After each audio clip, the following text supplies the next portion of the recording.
शादी में आई चुड़ैल। अन्नपुर नाम के एक गांव में शादी चल रही होती है। वाह, मजा आ गया फूफा जी। शादी में क्या खाना बना है, बाराती तो उंगलियां चाटते रह जाएंगे। हाँ, तुमने सही कहा, पनीर की सब्जी का तो कोई जवाब ही नहीं। दूसरी तरफ पंडित जी फेरों की तैयारी कर रहे होते हैं कि तभी वहाँ एक चुड़ैल आ जाती है।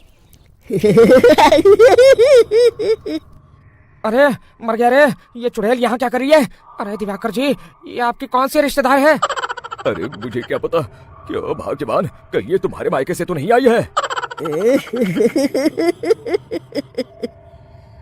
तुम लोगों की इस गांव में बारात लाने की हिम्मत कैसे हुई?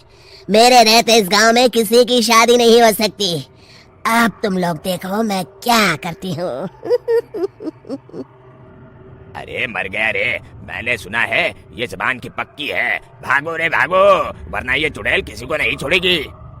हाँ, तुम सही कहते हो मोहन भाई, यहाँ से भाग लेने में ही हम सबकी भलाई है। देखते ही देखते शादी के मंडप में भगदड़ मच जाती है और चुड़ैल सब कुछ उजाड़ कर रख देती है। फिर एक दिन मोहन की शादी तय हो जाती है। अरे भाई, अगले हफ्ते मेरी शादी तय हो गई है, लेकिन इस चुड़ैल की दहशत के मारे तो मेरे हाथ पैर कांप रहे हैं। अरे मोहन, तुम्हारा दिमाग तो खराब नहीं हो गया? तुम अपने साथ साथ हम सब गांव वालों को भी बलि का बकरा बनाना चाहते हो? उस चुड़ैल के रहते तुमने अपनी शादी के बारे में सोच भी कैसे लिया? देखो गोपाल, डर तो मुझे भी लग रहा है, लेकिन उस चुड़ैल के डर से मैं जिंदगी भर कुंवारा तो नहीं रह सकता। तभी वहाँ मोहन के होने वाले ससुर आ जाते हैं।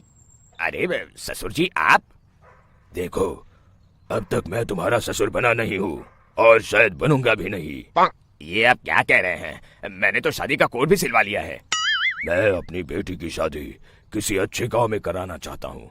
तुम्हारा गांव तो भूतिया गांव है। मैं तो क्या, अब तो कोई भी अपनी लड़की इस गांव वालों को नहीं देगा।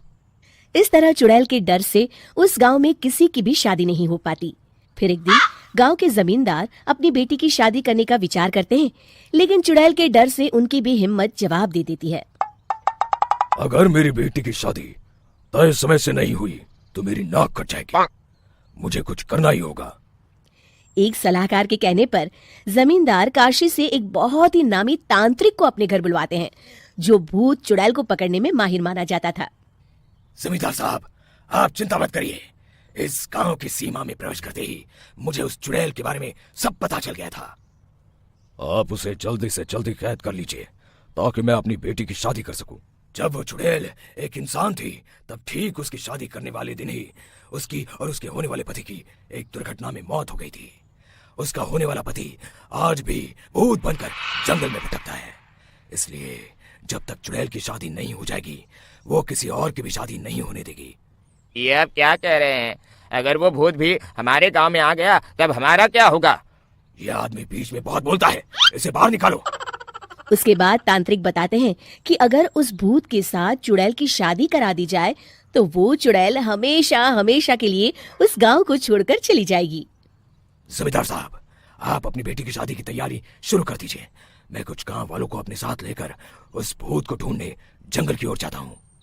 इस तरह जमींदार निश्चित होकर अपनी बेटी की शादी करवाने लगते हैं, लेकिन तभी वहाँ चुड़ैल आ जाती है। मैंने तुम गांव वालों को समझाया था ना कि इस गांव में कभी कोई शादी नहीं करेगा। लगता है तुम लोग मुझे हल्के में ले रहे हो। चुड़ैल जमींदार की बेटी को उठा लेती है। अब देखती हूँ बिना दुल्हन के तुम लोग शादी कैसे करोगे। मैं इसे अपने साथ ले जा रही हूँ। छोड़ मुझे, पिताजी, मुझे बचाइए। अरे कोई मेरी बेटी को बचाओ। तभी तांत्रिक उस भूत को लेकर वहाँ पहुँचता है। अरे भाग्यवान, रुको, इन मासूमों को परेशान मत करो। मैं आ गया हूँ, अब तुम मेरे साथ चलो। चुड़ैल बहुत खुश हो जाती है।